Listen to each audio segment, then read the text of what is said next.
હાલ રાજ્યમાં પડી રહી છે ભીષણ ગરમી। જો કે સારા સમાચાર એ છે કે દેશમાં ચોમાસાની એન્ટ્રી થઈ ગઈ।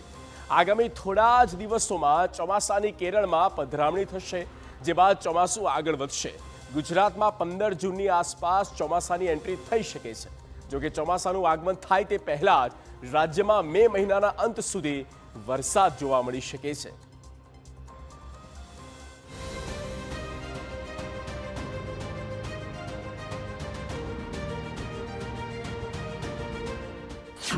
ચોમાસાને લઈને સારા સમાચાર।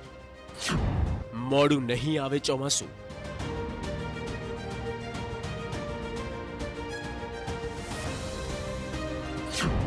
પંદર જૂને ગુજરાતમાં આવી શકે છે ચોમાસું।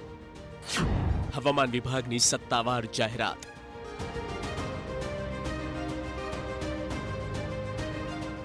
આકરી ગરમીમાં પરેશાન થઈ રહેલી ગુજરાતની જનતા માટે રાહતના સમાચાર છે।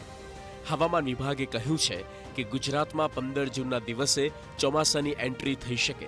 ગુજરાતમાં સામાન્ય રીતે જૂનના બીજા સપ્તાહમાં ચોમાસાનો પ્રારંભ થતો હોય છે। છેલ્લા 2 વર્ષના આંકડા પર નજર કરીએ તો 2024માં 11મી જૂનના રોજ ચોમાસાનો વિધિવત પ્રારંભ થયો હતો। વર્ષ 2025માં 16મી જૂનના રોજ મેઘરાજાની પધરામણી થઈ હતી, જ્યારે વર્ષ 2026માં 15 જૂન પછી ચોમાસું સક્રિય થાય તેવા અણસાર છે। જો કે રાહતની વાત એ કે જૂનના પ્રથમ સપ્તાહથી જ રાજ્યમાં પ્રી મોન્સૂન એક્ટિવિટીની શરૂઆત થઈ જાય તેવી પૂરેપૂરી સંભાવના। એટલે આકરી ગરમી હવે માત્ર થોડા જ દિવસોની મહેમાન છે।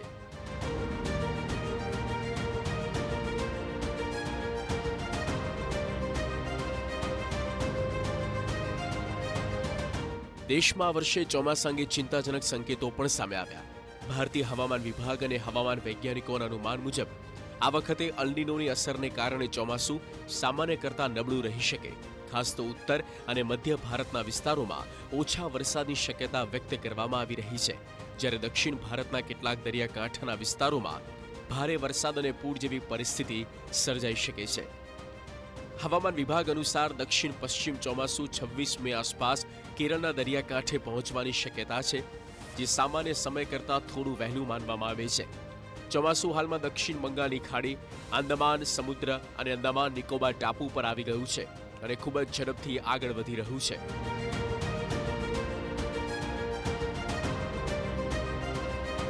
વૈજ્ઞાનિકોએ જણાવ્યું છે કે પ્રશાંત મહાસાગરમાં વિકસતી અલ્નીનોની પરિસ્થિતિ ભારત માટે પડકારરૂપ બની શકે। સામાન્ય રીતે અલ્નીનો સક્રિય થાય ત્યારે દક્ષિણ પશ્ચિમ ચોમાસાના પવનો નબળા પડી જાય, જેના કારણે વરસાદમાં ઘટાડો થાય છે।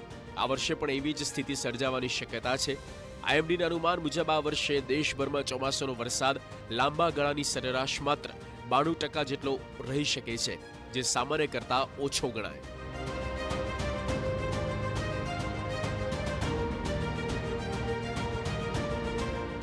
જો કે હવામાન નિષ્ણાતોનું માનવું છે કે હિન્દ મહાસાગર થોડી રાહત આપી શકે। જો સકારાત્મક સ્થિતિ જોવા મળશે તો ચોમાસાના અંતિમ મહિનાઓમાં કેટલાક વિસ્તારોમાં વરસાદની સ્થિતિ સુધરી શકે છે। જો કે હાલ માટે હવામાન વિભાગે લોકોને અને ખેડૂતોને સાવચેત રહેવાની સલાહ આપી છે। આ વર્ષે ચોમાસાની અનિશ્ચિતતા વચ્ચે દેશના અનેક રાજ્યોમાં પહેલેથી જ ગરમીનો પ્રકોપ જોવા મળી રહ્યો છે। આગામી દિવસોમાં હજુ પણ ગરમી કહેર મચાવી શકે છે। જો કે ગુજરાતમાં આગામી થોડા દિવસોમાં જ રાહત મળવાની શરૂઆત થઈ જશે। Bureau report, TV9।